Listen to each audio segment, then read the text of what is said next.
Zana hian zirtir anga nungin ti thupui mangin pathian thu kan ngai thadon ani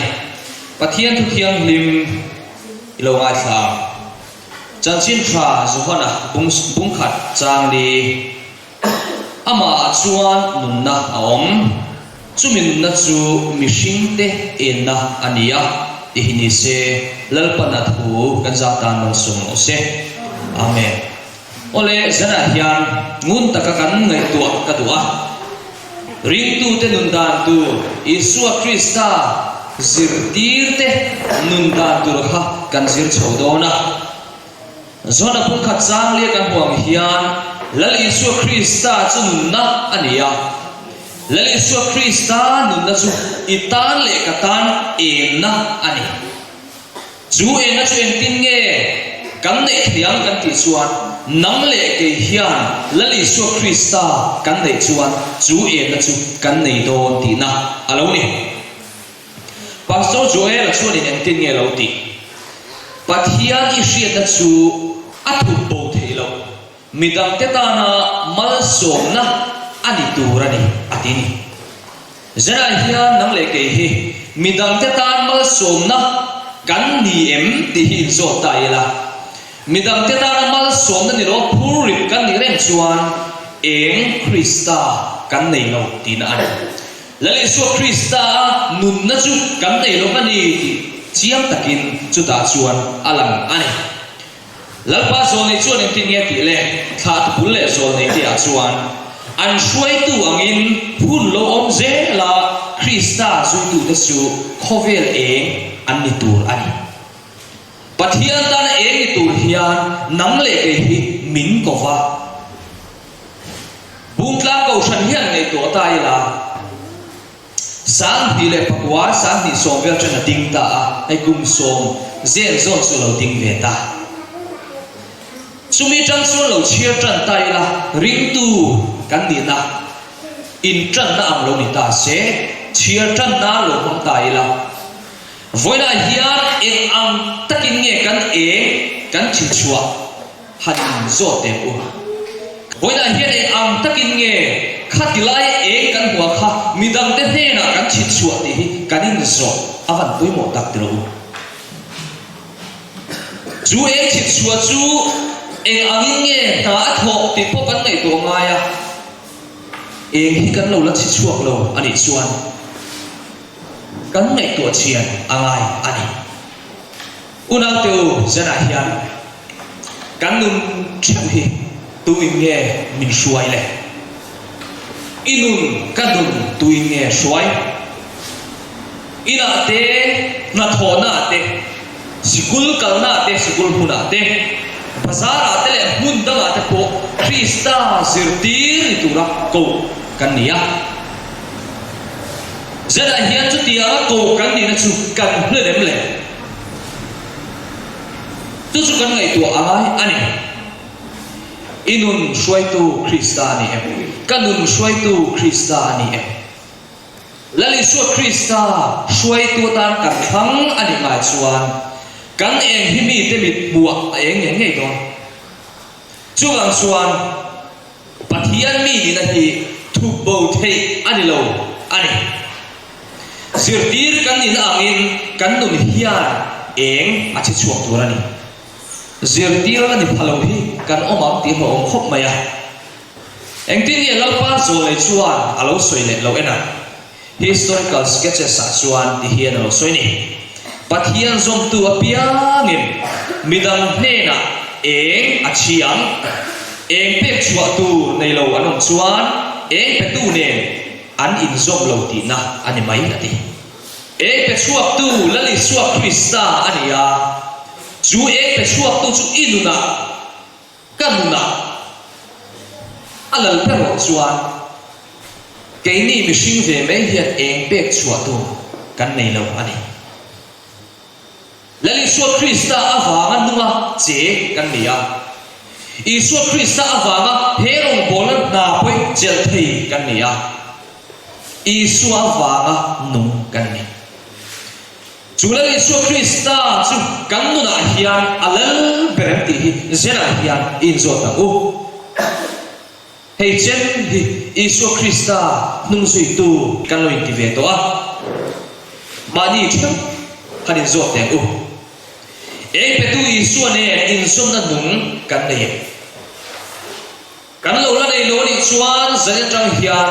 kan zawai bultan harle turin kan in som ani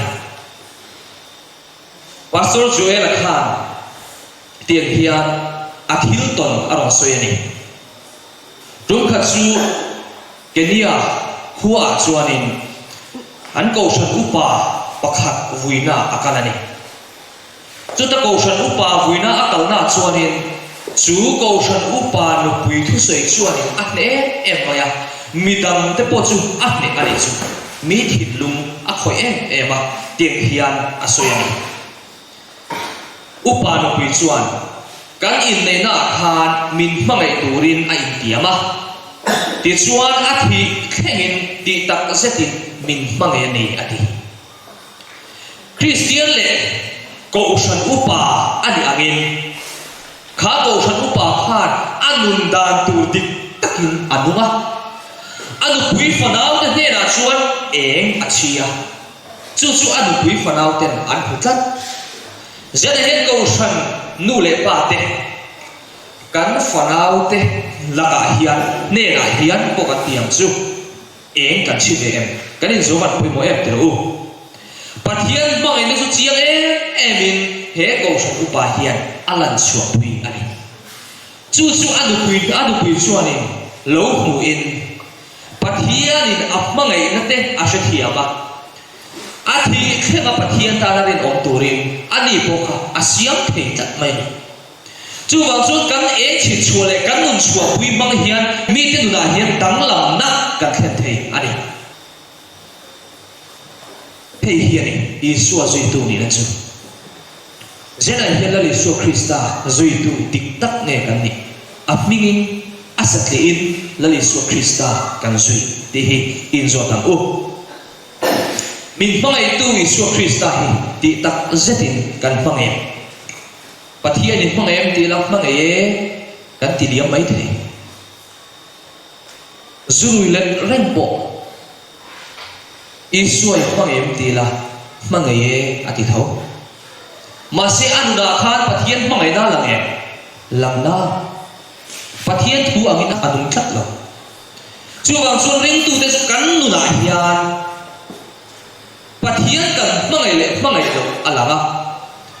pathian zirtir kan ni le ni lo alanga Isu zirtir kan ni le ni lo te atung zui tu kan ni le ni lo chu chiam takin kan nu na alanga ni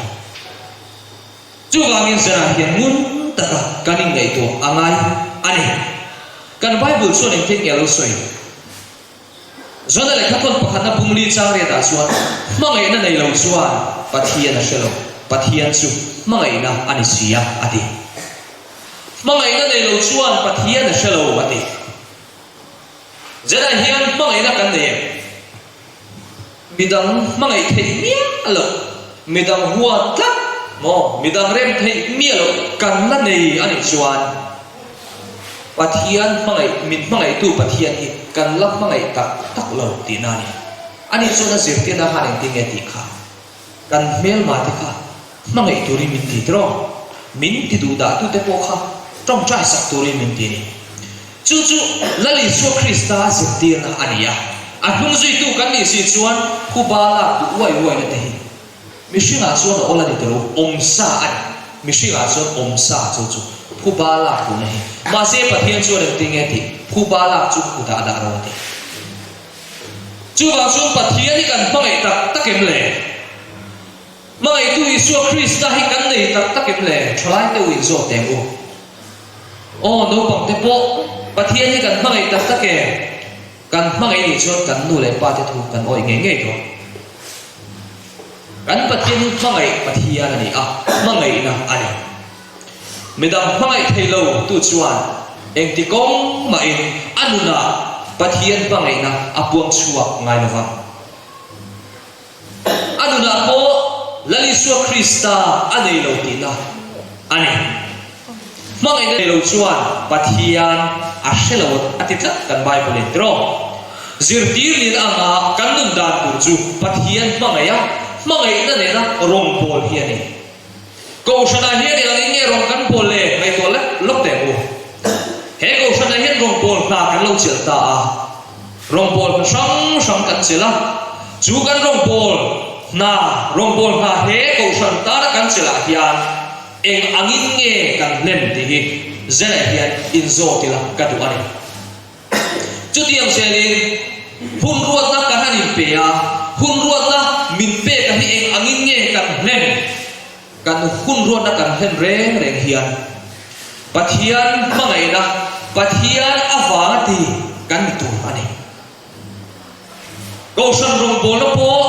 pathian mangai na ava rong pol tu kan ni ti zena hian kan hriat thang ka du ani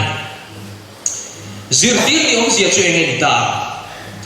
zirtir chu apun le zirtir en to na dun pui re tu ani athil zirte ataka dun pui tu ni ati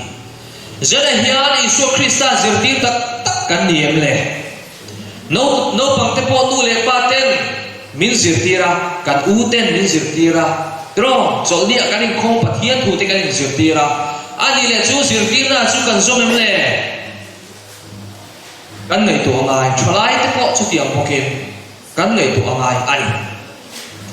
jana hina ta kanun pui tu zirtira hitam tak kan soi to kan dong to kani chu te chu dun pui che lam chuan kan nu na hian mi ten eng an bunge ngei don ani chu tiang kan nun pui fek hun chu apa thal om tak set zet ani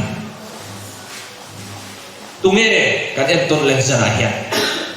he tilaya YouTube kal tlang te TV kal tlang te a tuemo film star TV te kan lo em ton ve mai mai em ton tu poi mo lu tu chaber auma chu chu kan em ton ngai ni em tin nge kan kai shoi na bu chuan min shin Bible hi Isua zirtir dik tak anga nung chin te dun dan en ton tura khadani ati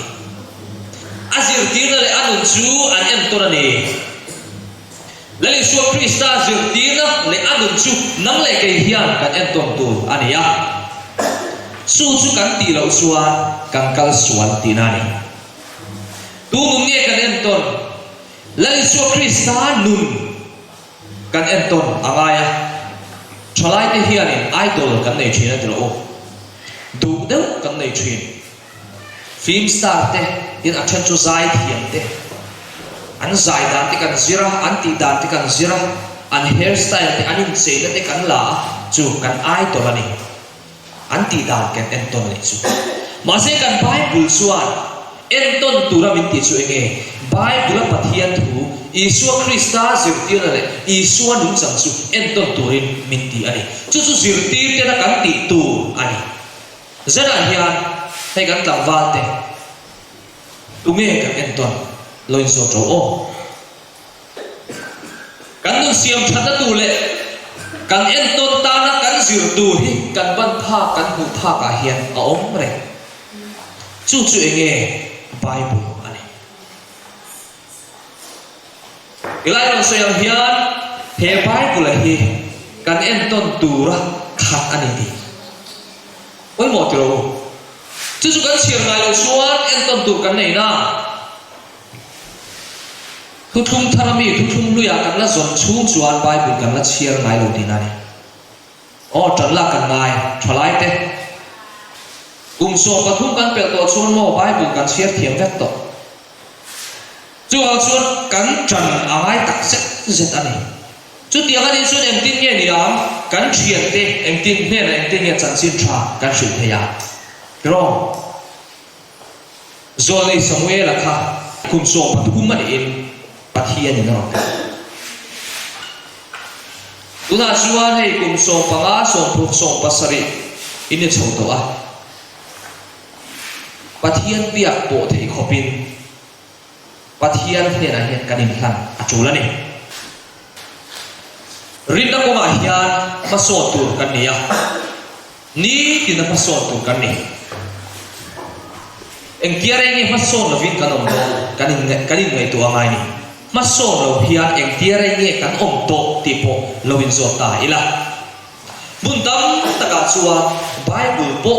mo mu phak lo ania chu mai pialama bible chia ten thallova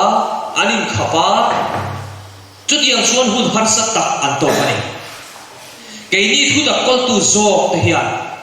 azir tir te hian kan nun chena tur hian kan ngai tha thiang lo chu wang chuan ege kan nu da hian lal ber ti hian thu tam tak ashila kan in zo fo amai ni idu da kan na isu krista hi alal ber ani ngai chuan akai shoina ku bible hi kan nei na don ti hi chiang takin kan se thei ani korinthon da tu so pakhat sa khat kan sia chuan ke in krista ke to nang hian nang ni po in mi en ton ve ro ani tir ko pol hi kangai sang tu ka arong pol chan chin han sia te hen mi te em mai ni ani chu za ai ku pe ka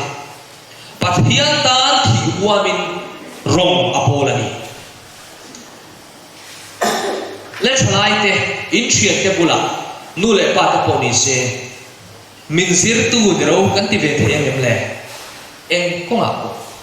min zir tu ni ro krista zir tu kan yang hian min zir tu ni ro kan ti ve the em le chu chu kan ngai tu amai ni kan bible chuan kan eng chu mi mit muin eng ro se min tia jana hen eng tia re nge eng kan chi to lo eng tia re nge kan eng hi alo tim to alo thim to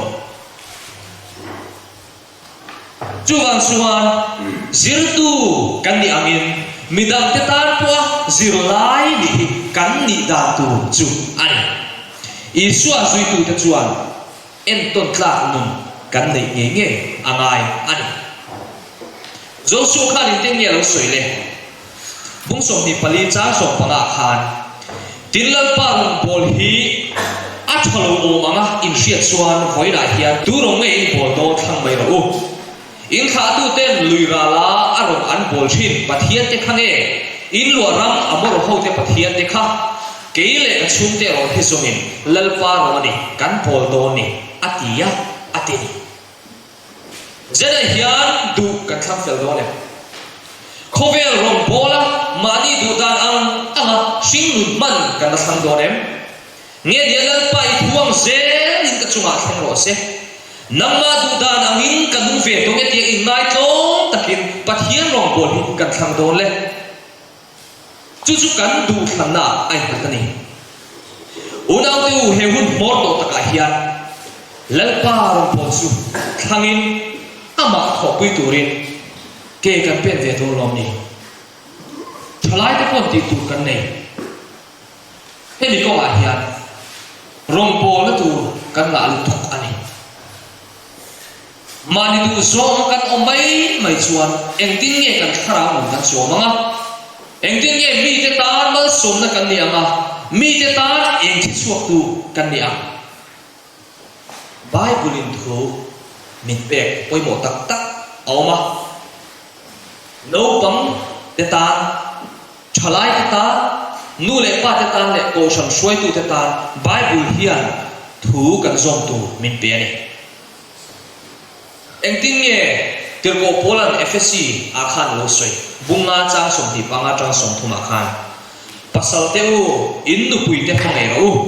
christian ko shan ho a phang ya an aya mani ai pe ka khan pasal te point mani taksa te angin mani nu pui te chu an mangai tu ani mani nu pui mangai tu chu mani mangai ani tu mani ti sa a hongai si lo ba an zomin an dua zok thina ni christian ko shan ho a zomin a dua tang hian atak sa peng te kan ni sia ati dir ko petra dang tin yelo soi ve chutiang bukin nang ni nu pui te u mani pasal te thu thui nong ro chuti chuan an zinga tu poin thu chu oilo ma sela thu lovin an nu pui te che chia a in an om theyang tri de chunga in che cha thiam tim eni na ni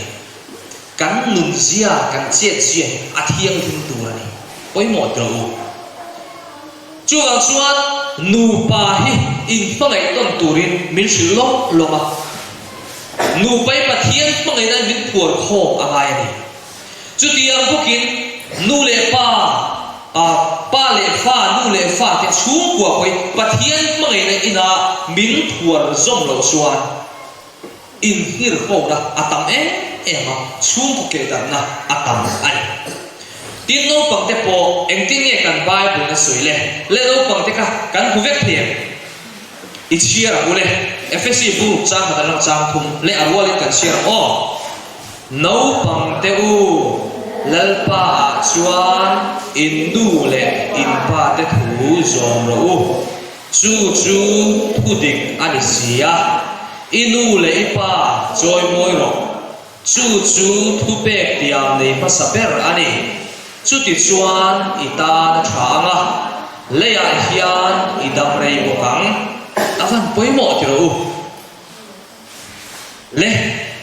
no pang te tan chuan i suan zirti ni su emo nu le pa thu oi dam rei kan tu em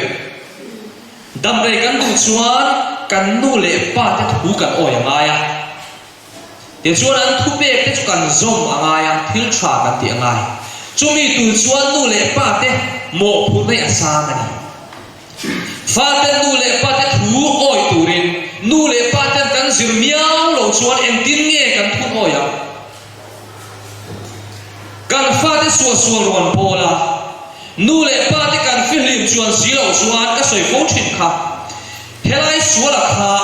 sual fekin kan siam thei lo ani chuwa chuan ka fa hi asol e mai kan ti ringo thi ani lova nu le pa te kan en le angai fo nu le pa te Isua Krista kan in so hi angai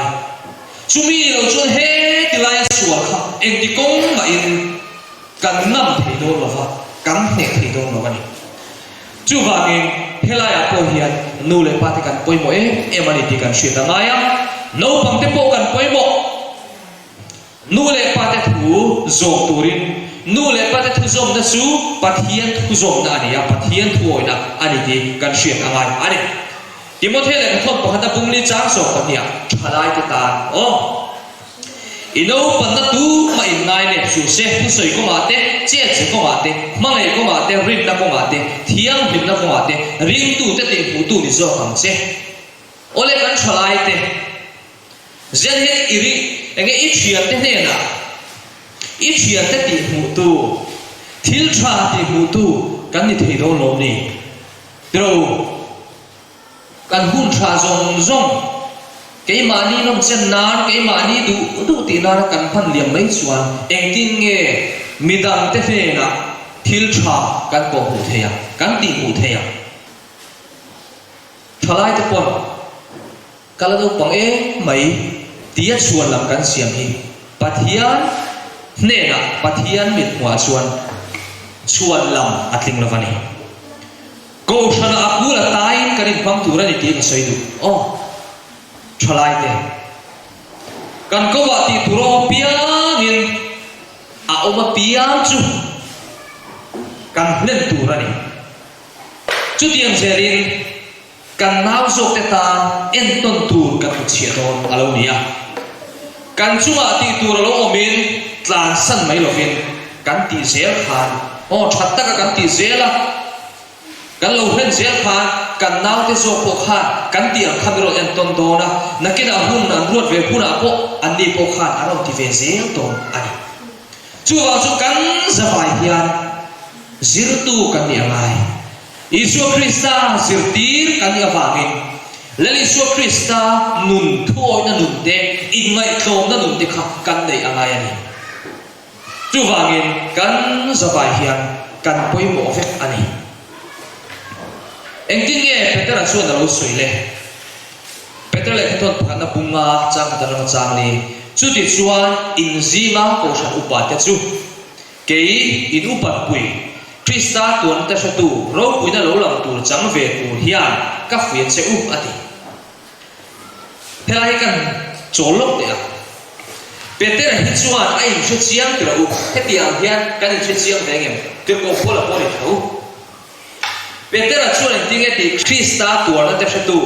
ro puina lo lang tu chang ve tur hian ka fuya cheu sulai arila ni kan ngai tu ngai nang le ke hi Krista hung zui tu kan yang hian lali suwa Krista tok na trong pui tu tuar pui ve tu alo kal huna po achan dam tu hian kan ti ve thiang em chumi ti thei tur chuan ko shan upate ko shan suai tu te ko shan rong bol tu te hi pathianin nun na Krista nun na akha nei vek turin min tu ani in zinga pathian pol ho chu en kol ru ti tur ani wang ni lovin helahi apoi moni ti tur ani wang ni lovin pathian thu anga cha chung zokin hlem na bol lo du wang ni hek lovin ril ruwa tu tak zokin in chan te chunga in tilal hek lovin pol ho en to nan in siam zokin ho rau bera ve tu lal ber chu alo lan hunin ro puina lal kum vai thei ro chu in hu ang tin min shin ani helai hian en tin mo soi Paul ho en tonan in siam zokin ho rau avan poimo tak te rau ko shana ni na sang kan sela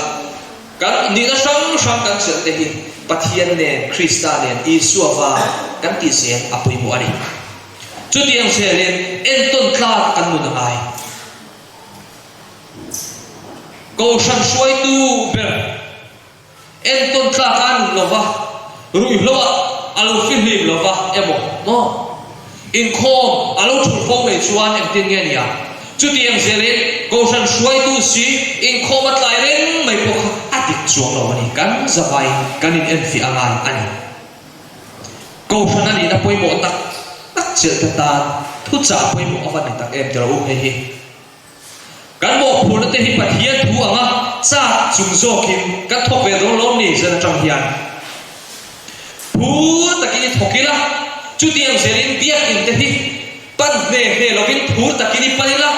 pathian fakta ha kan sak hi sat ne he lovin phur takin pathian fakta thimlung ne han zai anga tilang chuan pathian avan long don e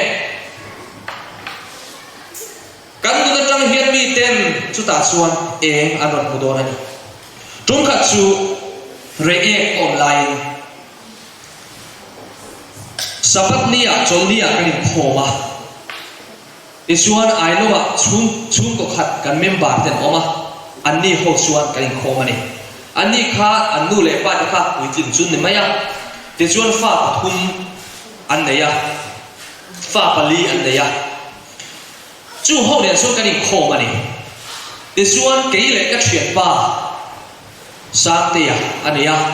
chu ho chu kan in khom chu kan tam lo khop mai ta chuan le kan in khoma sabas school te kan nei re thei khop mai a dar so ma kan tana dar khara te sabas school kan bang thina te chuan tong china hun te kan mang le a hun kan ti top thin ani pathian fakna ha kan sata chu mo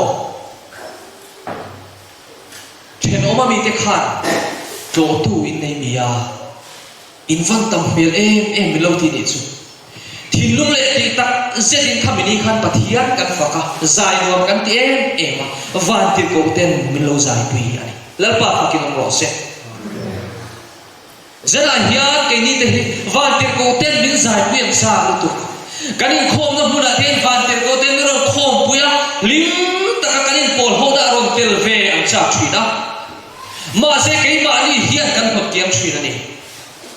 tharau thiam ni kan zinga chera cha ma se thi lung bol lo kan ut ta ba hian tharau thiam ni kan zinga cheng thei thin lo zela hian lali su Krista ta nun ka han ve don ani kan ti don lo ni kan soi ta kha in khom te lim takin phu takin han kalila han in khom mila lim takin han zai la phu takin han zai la hun ne lovin tro oro tok pin han zai no pam ten tik te nge the to chua pathian fak na lan an han sak te hi amai ino mani ngai khatu ta angai ino me em mai ni khati ga fak na la oro tok pan han sak te kha chu tiang huna chuan ani pathian chuan no pui thin kharau thiam ni min bol thina van tiệt có te chuan min lo zai pui thri ani mi tle te kan chung khan alo she tu te pe ga chuan mi tam tak zai angin min lo she tak mai ni chu tiang tu khop chuan kan zabai hian lali su Krista hena hian in pum pe ka mutin kan som tak zet ani kan thil ti zong te hi pathian mangai na kan ti zel ani phot chuan ati tu nge hian mal som na kan dong don chu wa chuan kan thil ti tin re na pathian mangai na atel zel angai ani in khom te po hi pathian mangai na kan in khom ani chuan in khom hlok ta ani nge ya mà sẽ phát hiện mà ngày nay na cái khom là cái chuan cần lọc vóc là vóc chú này chú bằng chuan cần thiếu tin re mà thian sa takin phú takin lalpa ne thì riêng turin in lan thang angai ani anh nghe cần một tắc chú ta diệt đi tắc này apoi boy em à diệt đi tắc này tu chuan Isuan in lay china het tak nei apoi mo berani chu Isu Krista ne in lay china het tak nei tu chuan nang le ke hian za Isu Krista ne kanin kumpe ka ngai ka soi thina en tir na pakha kan soi lok te in pumpe te hi hei ti hian kan soi mai anga biak bu kan le ding biak in varanda kan ne ya thì John step china sa chuan ro aron su chuan thiri in apeng mi alo chuan ro aron su chuan step china chuan aron ta theni a hu theni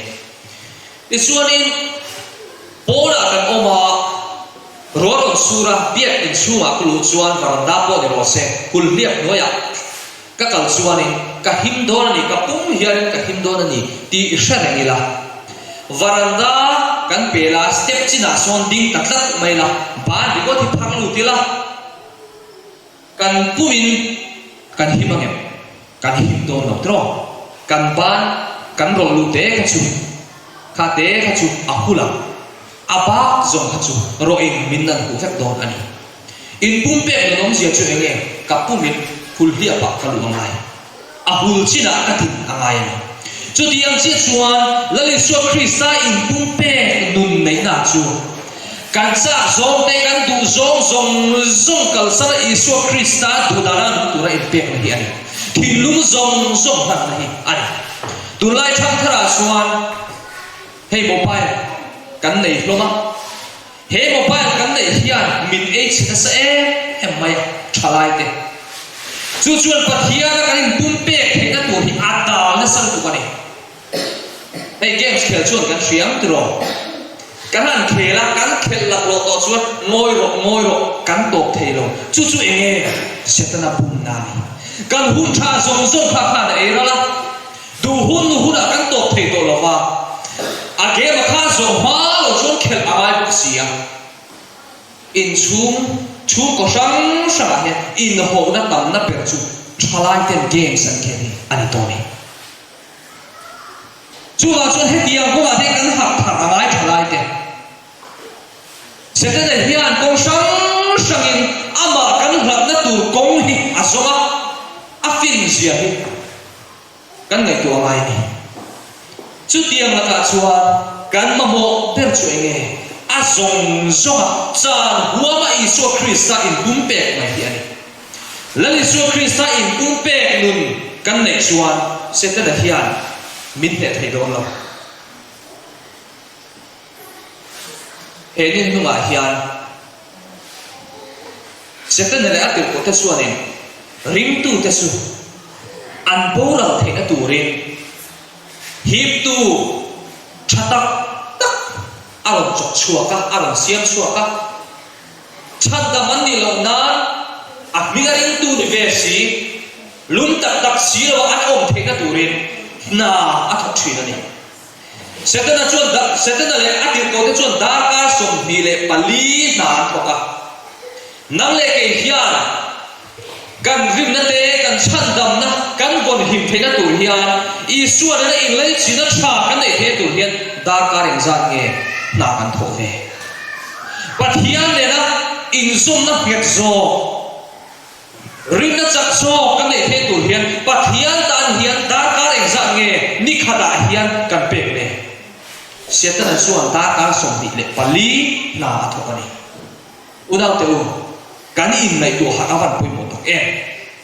zela hian la Isu Krista lo kal ta thut mai sela lao khur tu hi exam yo mang le no bang te po dro Isu lo kal ta sela sena hian kan tlan che mai long mo flavin kan tlan chilo lo bang ti a ho mani em ti khuna pola Isu Krista so lo kal lo se in ring reng tu rin voi exam nge Bible min shit ni in ring reng ong ro min ti ni chuan chuan in ring reng tu kan nia a hum zui tu te la Isu Krista kan in pum pe lo chuan seten le a thui shuai te an na tho hi kan ne ngai do lo kan ne thei do lo ani chuan chuan an ni ne thei tu hian darkar exam nge na kan tho ve do pathian tan darkar exam nge darkar ating lo ni ponti khata hian min exam nge hun exam nge pathian tan kan pek don games thanan chon zan khuwa po kan thei mo ke mani thil ke mani du zo ti nan chon zan khuwa po kan thei world cup alo di lenga world cup en tu chon kan klei var the lo kan du zo en tu chon kan klei var the bai bu chiar tu hian da so padi kan theng thei lo kan ge to te u setana tu zong lam ti chumo aha dama no tu tu ma se pathian thu anga kal chumo har kan ti em mai ni ring tu te hian chu ta chuan ni setana chuan ni na lo tho chen chu wa chuan sa la hian kan in nei tua thar apoi mo tak zet zet ani ke ko pola chuan ti hian ti mo then he na khan le kha lo thona ti mo the le ka thon pakhat na bung thum cha khata tanga cha na hei hi shiro ni thu nunga ka chuan hun khip tak te alo mang mi ma ni in mangai tu te tang ka ngai na tu te in ti ve te chapo te pathian soi che tu te nu le pa thoi lo te lom na chang che lo te thiam lim lo te pathian nei sak an na an nei anga ni ma sela athil ti theina chu an oi lo wang chung ang chu hoi san ro heng zong zong la ka kan him the tu le kan hoi san theina tu su la Isu Krista nei chau hian inu na Isu Krista al ber khat chuan heng zong zong hi i hoi san thei do na i me thei do chapo na hi ne har sa bera nia mir thei ber ko a chapo ar thei